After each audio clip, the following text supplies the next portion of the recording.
All right, we got some news for you this week, PWHL and women's hockey fans.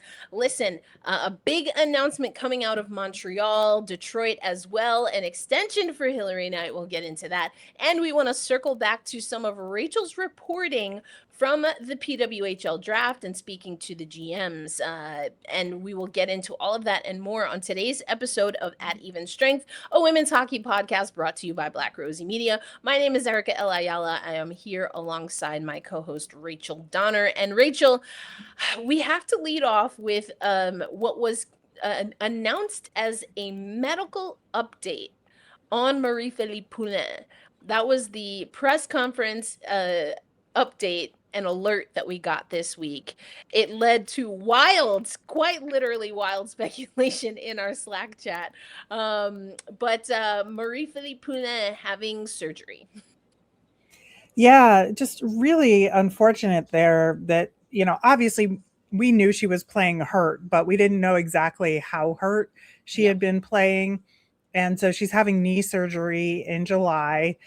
No timeline on return yet, obviously, because you just don't know what the success is going to be and the recovery time and, all the PT and whatever. And, obviously this is like a very critical time career wise for her too, that even without that, she's at a point where it wouldn't be out of the realm of possibility for her to step away from the game at this point. So, I think she probably has a lot to prove still from a career perspective, as she talked about. But, going out on top with a championship isn't too bad either.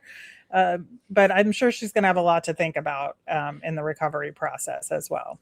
Indeed, and just to put a bow on it, it's an ACL and MCL. So MCL is the meniscus.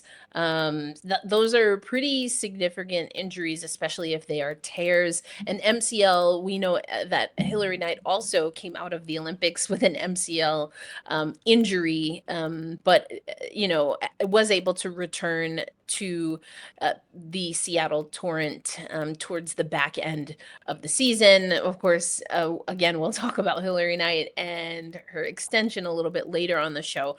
But, there is a lot of interesting research about how ACL, MCL, or just knee injuries impact women athletes differently, especially at certain periods of their cycle. And it's also interesting to see like the US women's national soccer team, for example, kind of utilize some of that data to help when it comes to injuries. They've also been very vocal on surfaces because of the propensity of injury for women, specifically when it comes to those type of knee injuries. And so I don't know exactly what that looks like as far as, are there ways that you could change the game or set parameters for expectations when it comes to ice hockey in the same way? But we are having this conversation. I know for me at least, the injury and that women and female bodies react differently again during their cycle.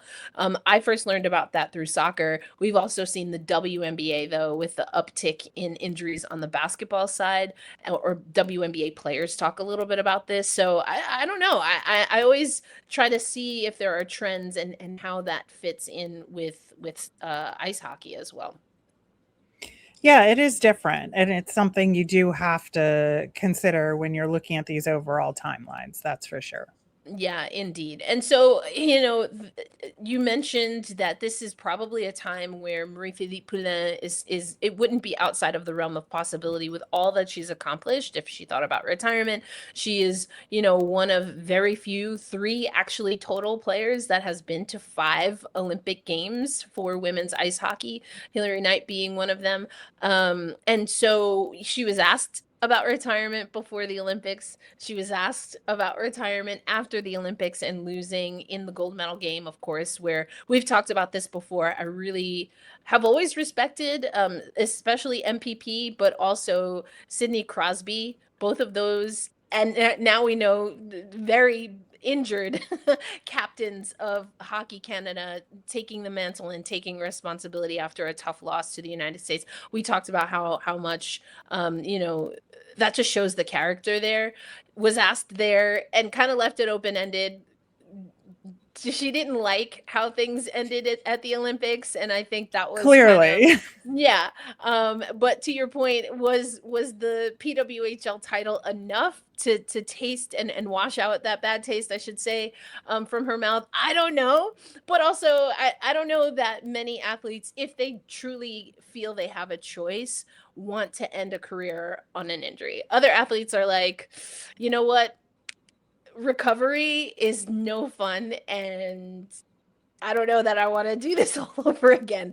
So, but of course, MPP was asked. She says the plan is for her to return. So even though, of course, retirement is something that people ask her about and have been for the back end of the most recent Olympic cycle, it's not something guaranteed, which, we want to see what this recovery process looks like, but it is a true recovery process in the hopes of getting back on the ice. But again, no timeline right now. So I wonder, and again, later on the show, we're going to talk about what we learned from the GMs, either at the draft or Montreal, just before we recorded, had media availability. But let's try to play GM here with Montreal. Although the Victoire said that they didn't necessarily make plans for the free agency period or even the draft based on this injury, I do think there are signs to show that perhaps it was on their mind.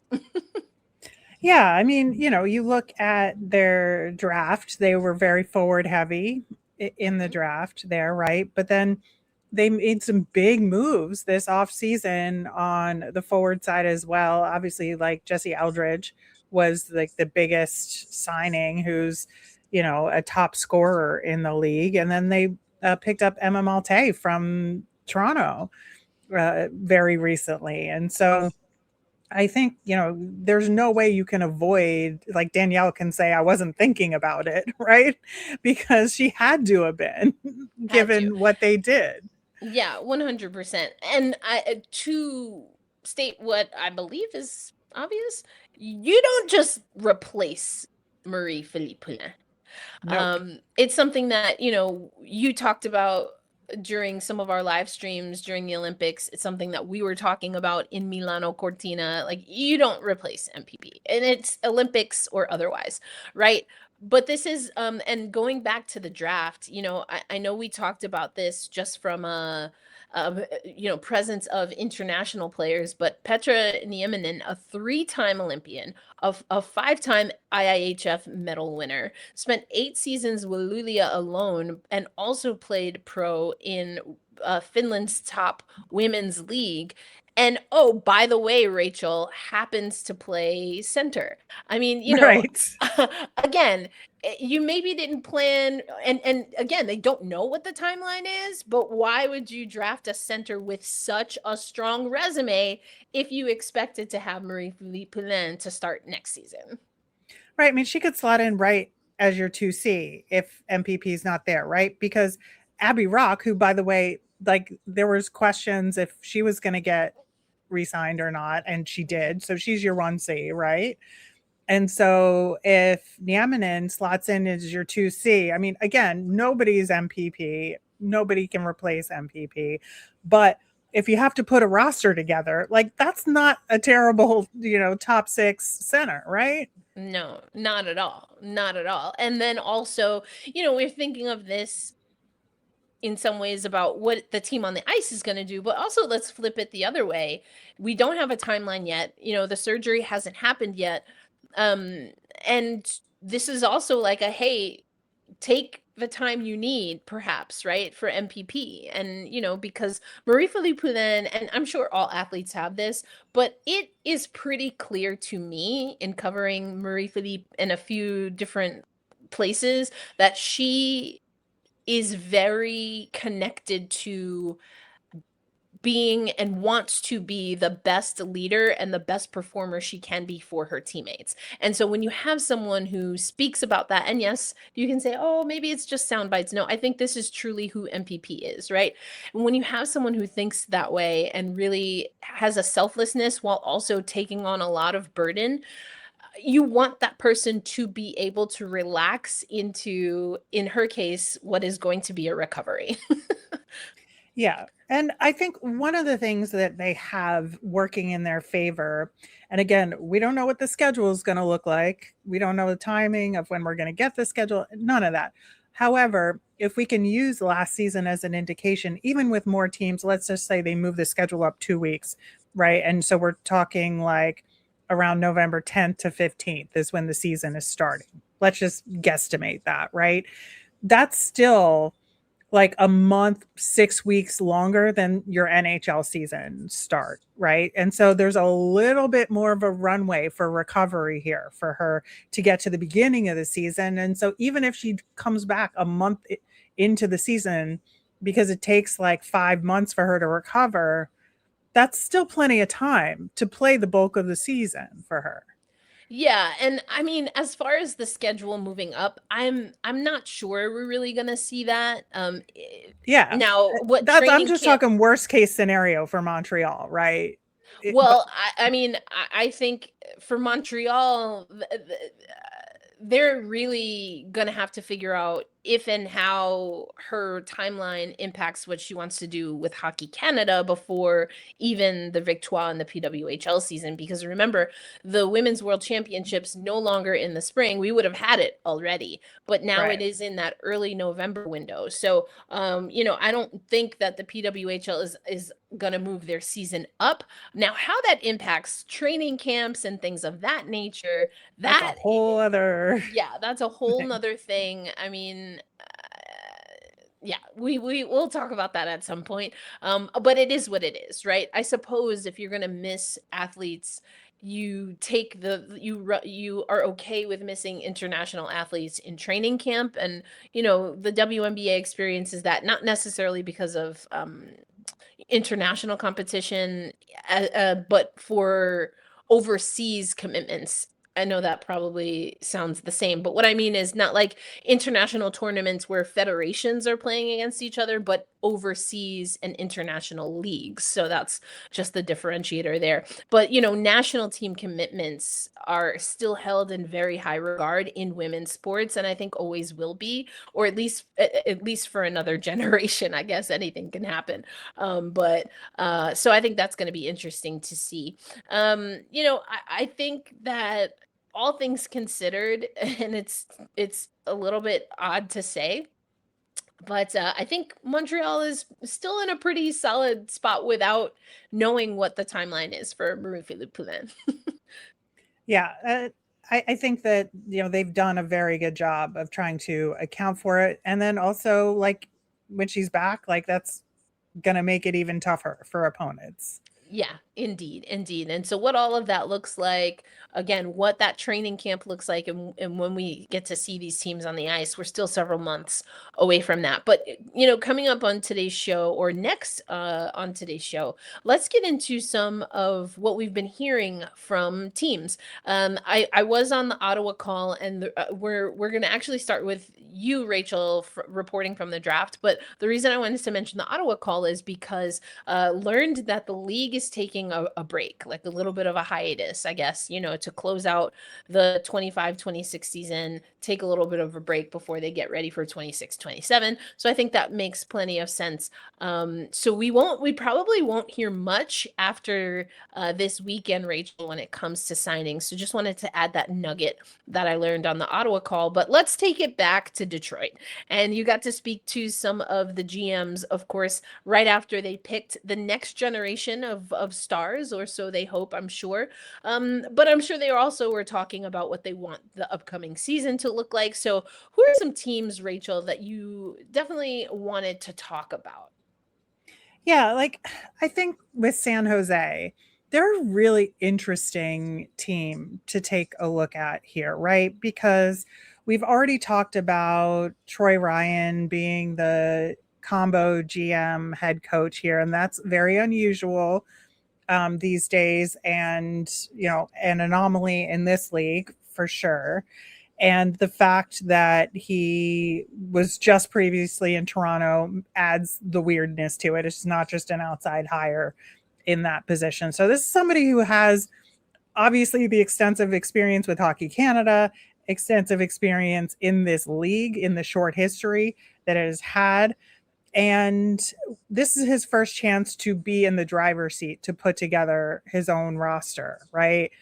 And I think you can say he drafted very well. Obviously, like picking Layla Edwards, though, that was kind of a gimme, right? Like she fell to him in a lot of ways.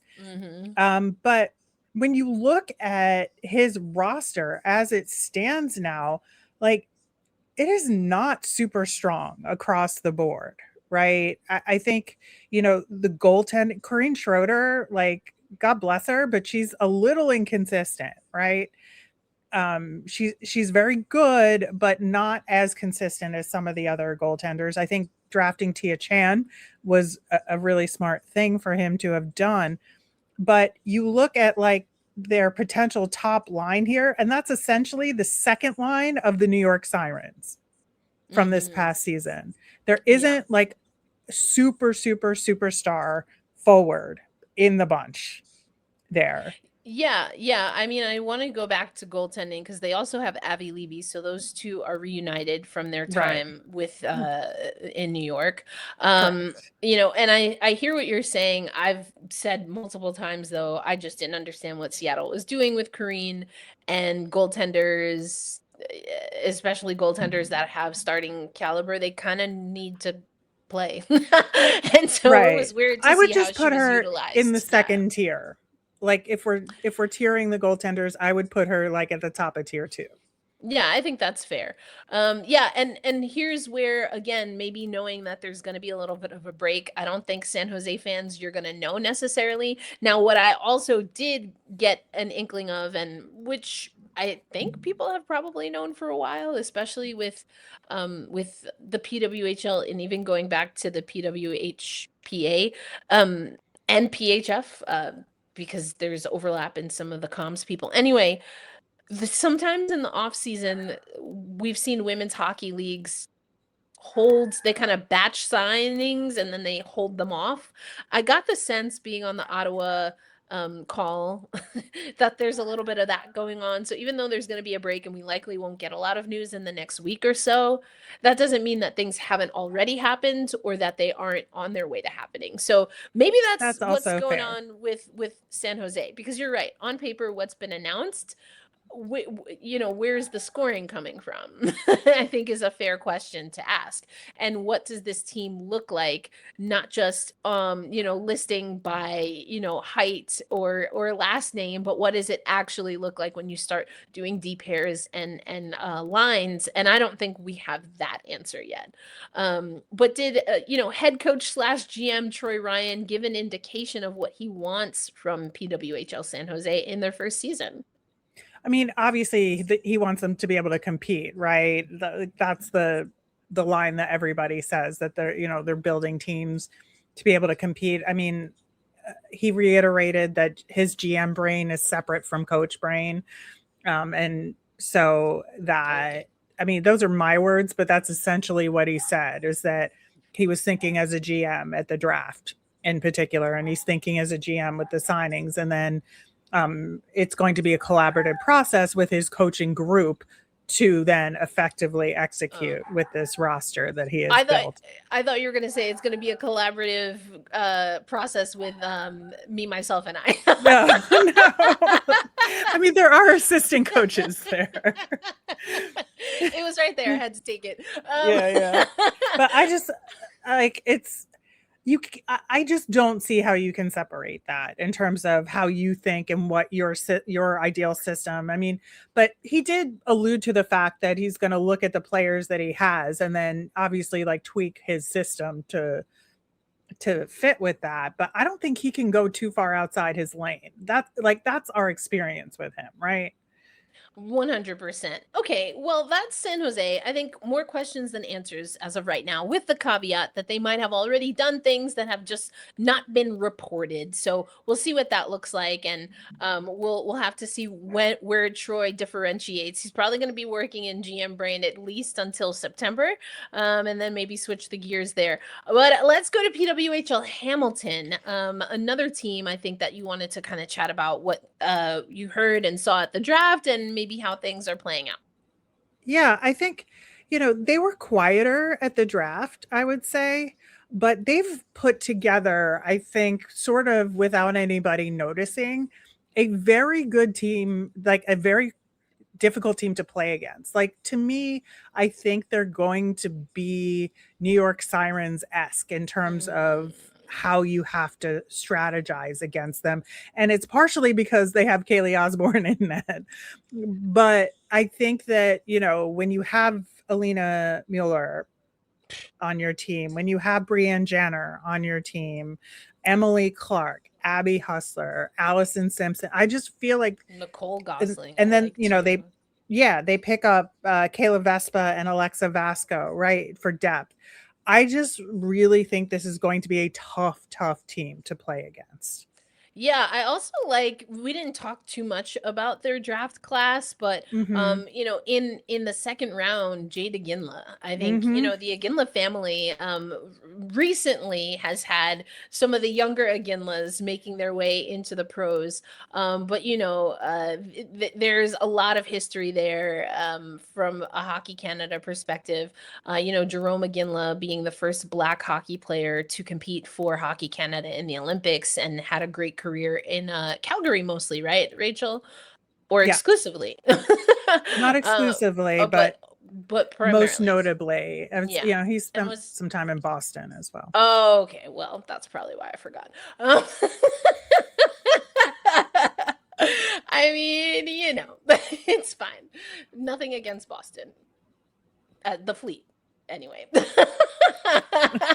um, yeah, I agree with you. And, you also got to scrum a little with Chris Spar. We talked about that nugget about his family a little bit, but also talked about Alina Mueller. And, the question, I believe, Rachel, was, Mueller calls Boston home, of course, went to school in the area, or did not go to Harvard. So I believe it's still considered Boston proper. But, so, had said, and a lot of people assumed, that it would take a lot for Alina Mueller to leave Boston, and then here we go. So we talked about maybe the conflict of interest or the questions that we have in San Jose, but in Hamilton, you have a coach coming from Boston, and a lot of people consider Chris pretty successful, to the point where he won Coach of the year. Yeah. And now has an opportunity to do this closer to home, which again seemed very important. And so while he maybe would not have outwardly expressed or even consciously felt some of the pull from being away from home, without that as perhaps something to overcome or to suppress at times, and to just have peace of mind in that part of his life, you do wonder if he can bring some magic to Hamilton in season 1.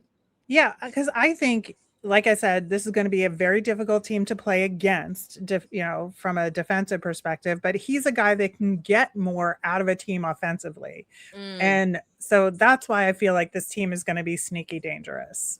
I like it. Shout out to Megan Duggan doing her big one as the GM over there. All right, Yeah. let's go to some of the OGs here. Which, by the way, not in the Hockey Hall of Fame. Still going to be pissed about that for all eternity. Don't even get me started. Name 2 women is still something Oh that we're my asking. God.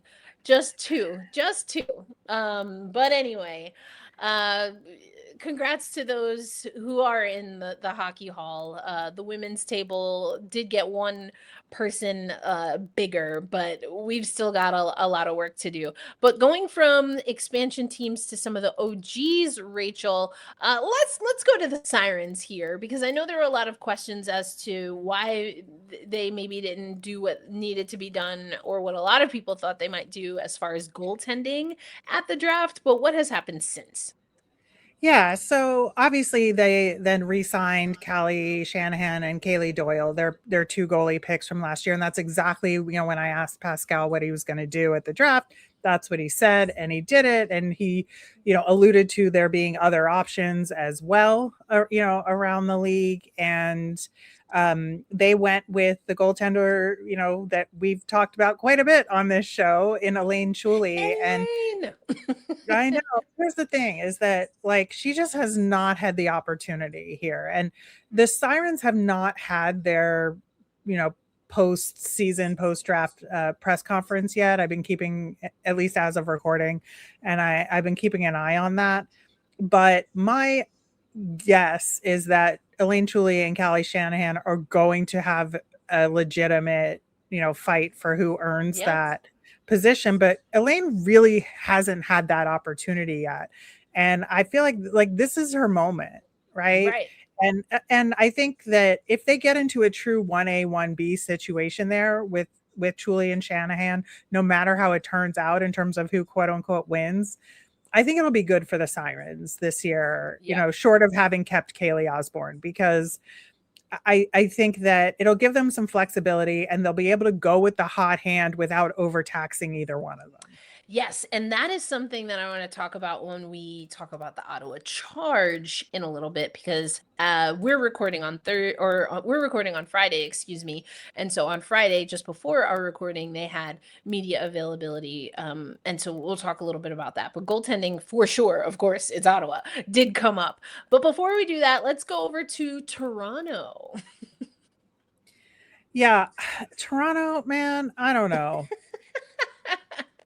Here's the thing is that we do forget, like, because of all the shiny new objects with the draft and the expansion signings, we do forget that they have Renata Fast on that team, right? Like there's Kaylee Flanagan is on that team now. And I feel like they did actually do a decent job at the draft. I think they got real lucky with Kirsten Sims being available to them at the draft. But, Jamie Lee Rattray is an excellent hockey player. I think, Natalie Spooner's back. I do think that they're going to run into some trouble, but all is not lost here. I feel like there is some opportunity for them. And if they can treat this season as a fresh start and like an underdog, us against the world kind of mentality, I think there is some opportunity for them there. Man, you say that, and I'm immediately I'm trying regretting. to I'm immediately regretting. I picked up a shirt from the Jordan brand yesterday, which I have not worn Jordan brand in years, like since some OG Jordans that I owned when I was like single digits. But that quote that he had from The Last Dance, and I took that personally. Like that's what was going through my mind as you were talking about that. Like Toronto, yes, be delusional in creating and manufacturing a chip on your shoulder if it means that we actually get a competitive Toronto that can, do right by the superstars that are and have come through that organization. Like you're just waiting for it to click, right? And I mean, something's got to give there. So obviously they made a coaching change. We'll see how that works out. And is that going to be the spark that lights the fire? Yeah, and that's part of their fresh start, right? Yeah. I think it's going to be, yeah, I like that. Let's call them the Delulu Scepters. We'll see if they can get into that headspace and just really take the league by storm. And as mentioned, Ottawa Charge, we heard from their GM earlier today, and I found it really interesting. It was kind of like what Mike Hirschfeld was saying is, he used the word retool a few times. Like this is kind of them re-upping, not a proper rebuild, and hockey and using re before anything. It can mean a lot of different things, but this is an opportunity because of some of the players that they lost due to expansion, a 4-team expansion. You knew they were going to lose some players. Emily Clark is one of those players that they lost for sure. And I think that it's a youth movement now in Ottawa. And that's always something that I find so interesting, especially when you're coming off of a season. And in the case of the Ottawa Charge, 2 seasons where you make the finals and then you like lean all into the youth movement or the retool. Is that, what does that mean? Does that mean you're no longer in your championship window? Are you the retool again is with the expectation that you'll be in another one? And so I asked Mike specifically, like, what does this look like from a coaching perspective and a staff perspective? Like, how do you future proof? And he talked a lot about the young talent, and which he did earlier. But I was like, okay, but like more specifically, what is this franchise doing at the front office level and the staff level, whether it's thinking about recovery, whether it's thinking about analytics? And so he said, well, yeah, of course we're doing all, I mean, anytime you give someone an example, of course that's what they're going to answer. And I was like, dang it. But I think that's also his real answer, because then he went through some of the roster, including some of the signings that they had. He talked about Peyton Hemp. He talked about Fanuza, of course. He talked about Michaela Cava, and, was talking about also the ability for some of the players that he now has on his roster to get to the center of the ice. He talked about, being quicker with their ability to get out of the zone. And so there were, yes, those things in some ways, Rachel, they seem very like hockey talk when you talk to a front office. Of course, they're going to say those things. And they also happen to be what a retool could honestly look like for the Ottawa Charge, so that they are getting younger, but they're not missing the opportunity to still be a competitive playoff team. Yeah, and I think that A, with Carla McLeod returning, and B, with some of the key pieces that are still there, I don't think their culture is going to change very much. Right. You nailed it. You nailed it. And that's exactly what Mike talked about. He actually talked about also not only wanting to get younger, but he talked about some of my favorite ways to describe being an athlete. He wants grit. He wants, as I like to say, sandpaper and moxie, some P&V, and that he actually said, I don't have the full quote or the word for word verbatim quote, but he basically said, not every player has that. We went after players that have grit. And so that is the identity that this Ottawa Charge team is leaning into, while also sharpening the saw, if you will, Stephen Covey, sharpening the saw or the axe, however you want to say it, being sharper in specific areas, getting to the middle of the ice. But again, you have to have grit to get through top defenses, to get to the middle of the ice.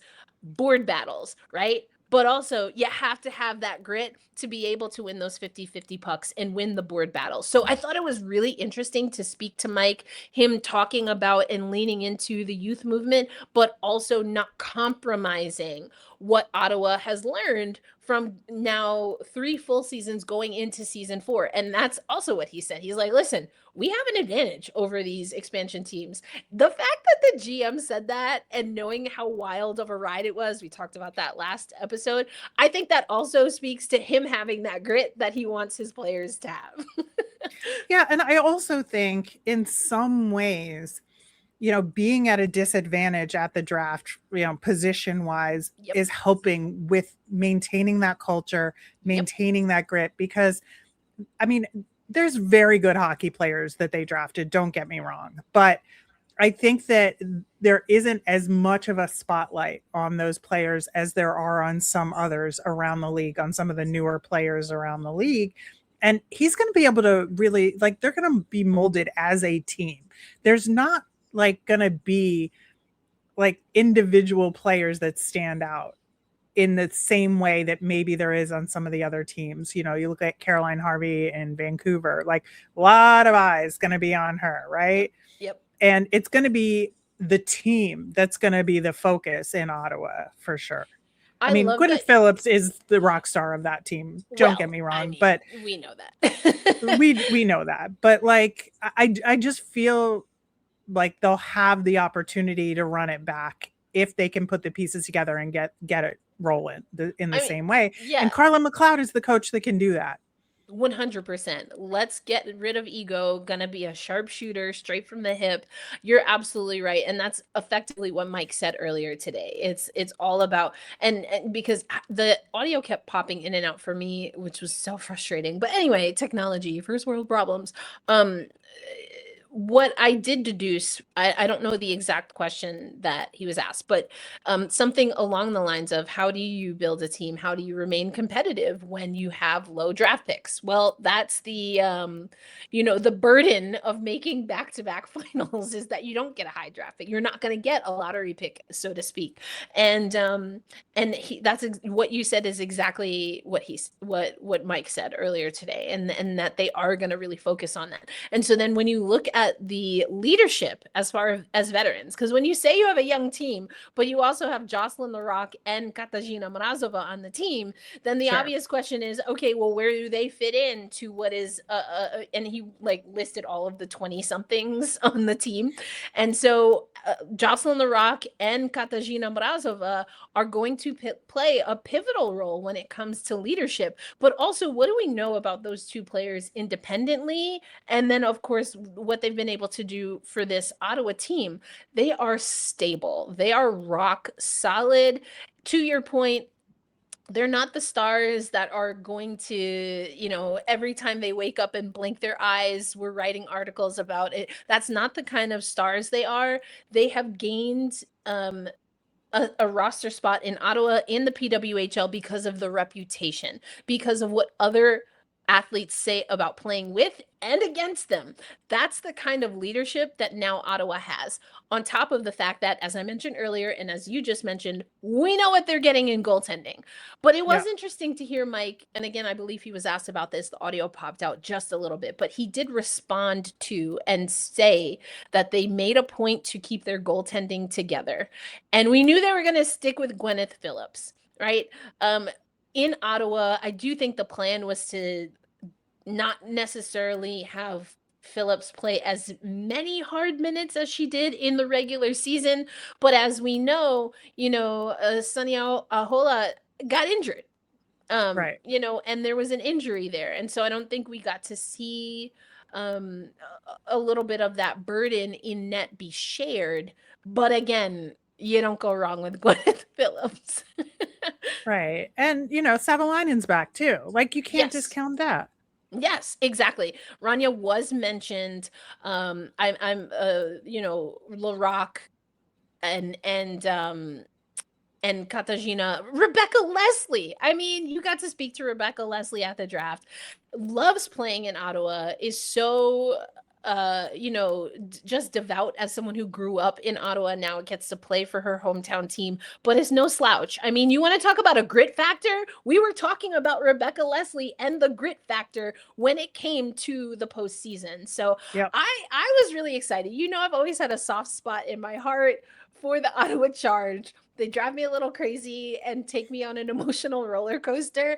And that's, me enough to know that I talk about grit and sandpaper every time I talk about sports. So a team that's embodying that is always going to be okay by me. So what is it going to look like in practice? Well, that's always the question. But we know, even though this is a retool, even though this is skewing younger, this is not a departure from the desire to want to hoist the Walter Cup. This is not a 3 to 5 year plan that they're on. They want to be able to be competitive out of the gate. Oh, absolutely. Absolutely.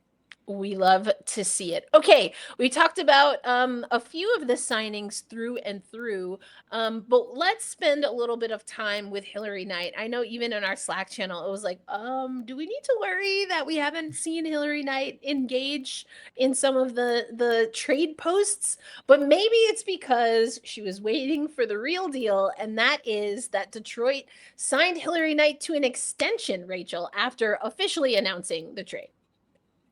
Right. So in the expansion process, it was a 1-year deal with Vegas. And then after the trade happened, she has now signed a 2-year extension to that 1 year, right? So she's under contract with Detroit for 3 years now, which I find super fascinating because, again, much like with MPP, obviously the injury is at a different place and time for Hilary Yeah. Knight, Mhm. but with her having officially retired from international play, there was always the question, how much longer is she going to play in the pro side of things? And so Right. extending an additional 2 years, so 3 more years of Hilary Knight ostensibly in women's pro hockey, I think just as a big picture thing is really important and also interesting at the same time, given what we knew about Hilary Knight to that point. Yeah, indeed. Of course, in the statement, Hillary saying, I can't wait to get to Detroit and start helping build the team's foundation over the next 3 years. Seeing the passion and joy from Detroit fans at the draft only reinforced my excitement. The vision that Manon has for our roster and the culture she's building is something special and will put us in a position to win from the start. I'm looking forward to helping grow the game and contributing to the incredible energy surrounding women's sports in Detroit. So there you go. Also will be reunited, of course, with Kayla Barnes, who was signed there. I mean, this is a squad. I know I talked about grit. We were just talking about grit with Ottawa, and they have some maybe underdog grit, but this is bona fide. We use the term dog, like DAWG, WG, sometimes to talk about just the fight that you're going to have on the ice playing against Jessie Comfer, Hannah Bilka, Britta Curl, Cheyenne Tarcangelo is still one of my OGs when it comes to the grit factor and the moxie factor. Taylor Gerard, love that. We talked about that before. And Daryl Watts. I mean, I could literally go on and on and on. This is a pretty solid looking roster on paper, Rachel. It really is. And I think one of the interesting things, again, about the fact that they made that trade, and so they didn't have a first round pick. And Yep. when you have an expansion team, sometimes that can be a little challenging, right? Yep. But these younger players that they did draft are going to have such a good foundation for what success looks like in terms of the day in, day out of being a professional hockey player. Yeah, that's a great point. That's a great Like point. the role model level on this team is elite. Insane. Right. It's and insane. So I just think, like MK O'Brien is going to have a lot of really good mentorship on that team. Like all these players that they draft, Casey Borgel, who's obviously a local, like again, huge opportunities here for mentorship and growth and development as a player in Detroit. And I just really think that this is going to be a team to watch, and it'll be interesting to see if they can keep it up speed wise. That's just the one question. Yeah, interesting. Yeah, because they definitely have some physical players here. But yeah, what does that look like? Going both ways. So the Seattle Torrent, I do want to just quickly talk about them because I've been scratching my head a little bit. We've seen so many departures, right? And in the Slack channel, I was like, are things okay in Seattle? Like, what's going on? I mean, we had the interview with Megan Turner, the exclusive interview. You can check that out on the Black Rosie Media YouTube channel and wherever you find at Even Strength Audio. So we knew there were going to be some shakeups. They made a coaching change. We talked about the internal hire of Christine Bumstead.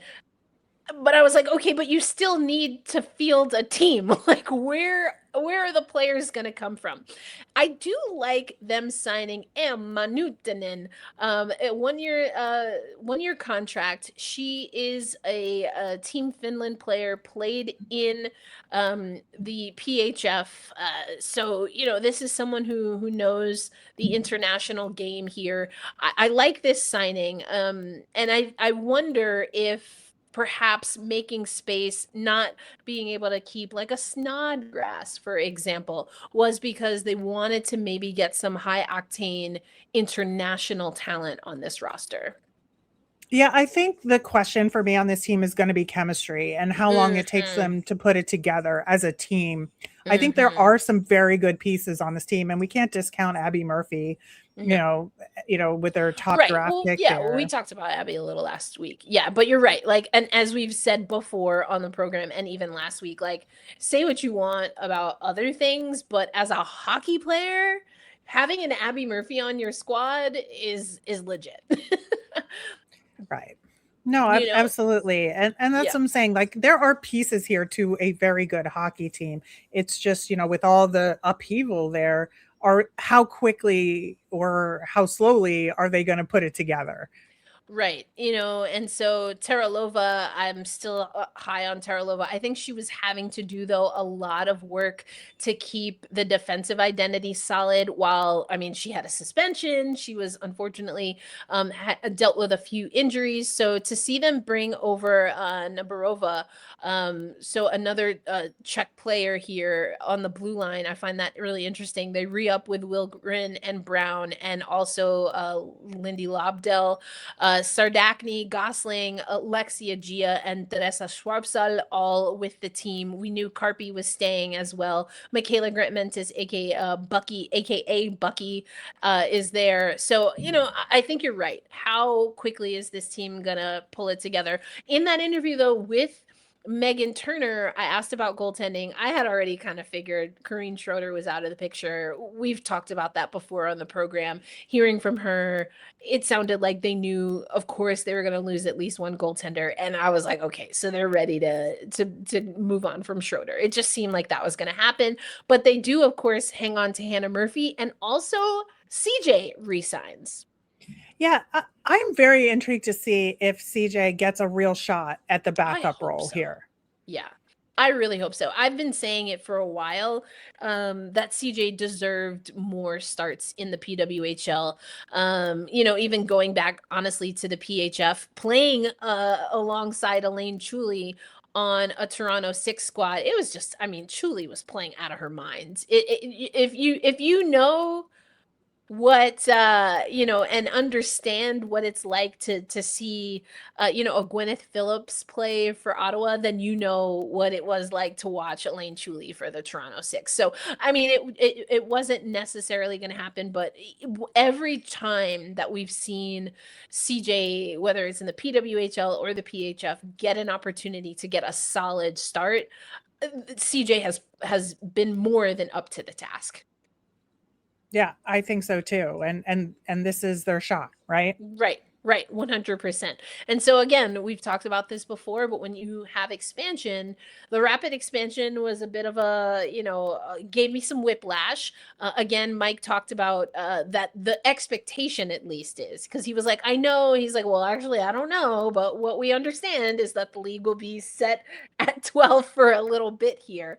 So that does open up opportunities. We talked about that with Elaine Chuli.